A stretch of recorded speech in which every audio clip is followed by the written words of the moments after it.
Саламатсыздар ма оқушылар? Бүгінгі біздің тақырыбымыз кубиктерді санау. Мына жерде барлығы қанша кубик бар? Алдымен бізге көрініп тұрған кубиктерді санайық. Ол қызыл, жасыл, сары және фиолетовый. Бірақ фиолетовый бізде үстінде тұр. Енді арт жағына қарайтын болсақ, фиолетовыйдың астында тағы да бір фиолетовый бар екенін көріп тұрмыз. Бірақ бізге суретте берілгенде бұл артқы жағы көрінбейді.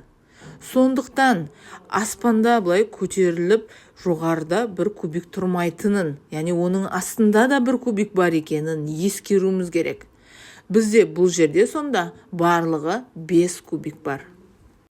Енді мына жердегі кубиктерді санап көрейік.